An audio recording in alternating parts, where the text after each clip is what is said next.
पवन पुत्र हनुमान बालब्रह्मचारी थे, लेकिन मकरध्वज को उनका पुत्र कहा जाता है। यह कथा उसी मकरध्वज की है। वाल्मीकि रामायण के अनुसार लंका जलाते समय आग की तपिश के कारण हनुमान जी को बहुत पसीना आ रहा था। इसलिए लंका दहन के बाद जब उन्होंने अपनी पूंछ में लगी आग को बुझाने के लिए समुद्र में छलांग लगाई तो उनके शरीर से पसीने के एक बड़ी सी बूंद समुद्र में गिर पड़ी। उस समय एक बड़ी मछली ने भोजन समझ वह बूंद निगल ली। उसके उदर में जाकर वह बूंद एक शरीर में बदल गई।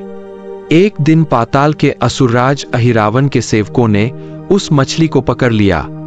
जब वे उसका पेट चीर रहे थे तो उसमें से वानर की आकृति का एक मनुष्य निकला। वे उसे अहिरावण के पास ले गए। अहिरावण ने उसे पातालपुरी का रक्षक नियुक्त कर दिया। यही वानर हनुमान पुत्र मकरध्वज के नाम से प्रसिद्ध हुआ। जब राम रावण युद्ध हो रहा था तब रावण की आज्ञानुसार अहिरावण राम लक्ष्मण का अपहरण कर उन्हें पातालपुरी ले गया। उनके अपहरण से वानर सेना भयभीत व शोकाकुल हो गई, लेकिन विभीषण ने यह भेद हनुमान के समक्ष प्रकट कर दिया। तब राम लक्ष्मण की सहायता के लिए हनुमान जी पातालपुरी पहुंचे। जब उन्होंने पाताल के द्वार पर एक वानर को देखा तो वे आश्चर्यचकित हो गए। उन्होंने मकरध्वज से उसका परिचय पूछा। मकरध्वज अपना परिचय देते हुआ बोला, मैं हनुमान पुत्र मकरध्वज हूं और पातालपुरी का द्वारपाल हूं।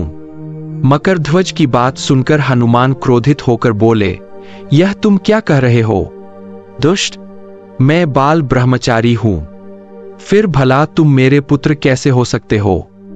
हनुमान का परिचय पाते ही मकरध्वज उनके चरणों में गिर गया और उन्हें प्रणाम कर अपनी उत्पत्ति की कथा सुनाई। हनुमान जी ने भी मान लिया कि वह उनका ही पुत्र है, लेकिन यह कहकर कि वे अभी अपने श्रीराम और लक्ष्मण को लेने आए हैं। जैसे ही द्वार की ओर बढ़े वैसे ही मकरध्वज उनका मार्ग रोकते हुए बोला, पिताश्री, यह सत्य है कि मैं आपका पुत्र हूं, लेकिन अभी मैं अपने स्वामी की सेवा में हूं, इसलिए आप अंदर नहीं जा सकते। हनुमान ने मकरध्वज को अनेक प्रकार से समझाने का प्रयास किया, किंतु वह द्वार से नहीं हटा। तब दोनों में घोर युद्ध शुरू हो गया। देखते ही देखते हनुमान जी उसे अपनी पूंछ में बांधकर पाताल में प्रवेश कर गए। हनुमान सीधे देवी मंदिर में पहुंचे, जहां अहिरावण राम लक्ष्मण की बलि देने वाला था।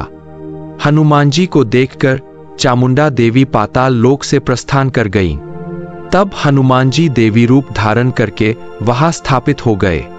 कुछ देर के बाद अहिरावण वहां आया और पूजा अर्चना करके जैसे ही उसने राम लक्ष्मण की बलि देने के लिए तलवार उठाई, वैसे ही भयंकर गर्जन करते हुए हनुमान जी प्रकट हो गए और उसी तलवार से अहिरावण का वध कर दिया।